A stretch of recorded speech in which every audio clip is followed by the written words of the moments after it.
Where is science fiction going? Jules Verne was a prolific French science fiction writer. He was born in 1828 and died in 1905. His most famous books were 20,000 Leagues Under the Sea, Journey to the Center of the Earth, and Around the World in 80 Days. Hopefully you've seen the movies. His curiosity was in the depths of the ocean, the depth of the earth, and balloon flight.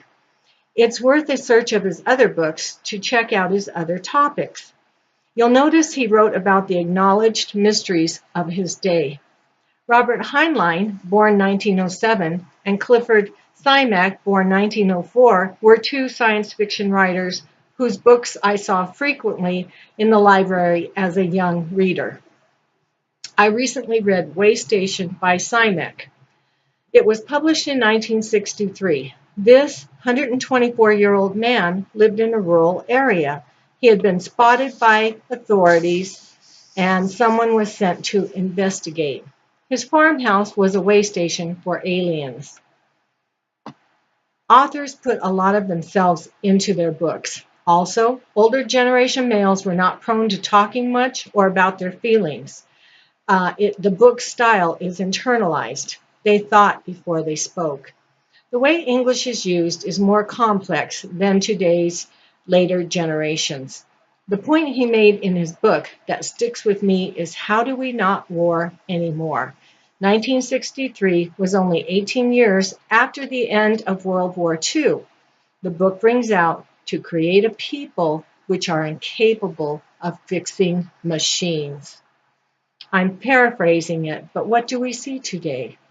A dumbed-down people in America. Again, these advanced ideas, science fiction to the writers, were floating around, so they penned them. Stranger in a Strange Land, written by Heinlein, was about a Martian on Earth.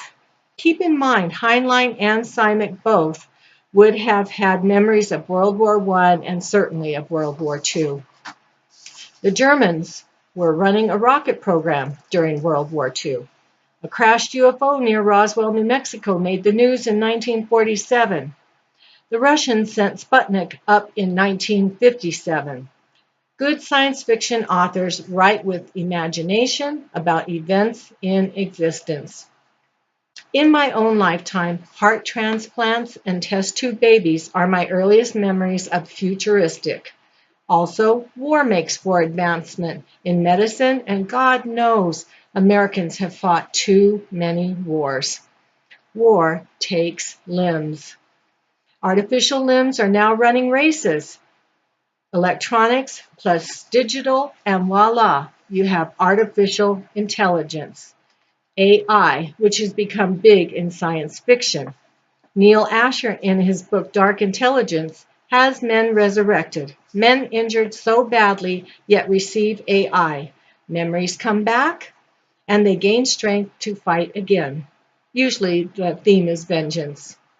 He writes of a woman with a cowl, and so on. Island 731, written by Jeremy Robinson, writes of men who are used in experiments, making them part animal and insect for efficient killing machines.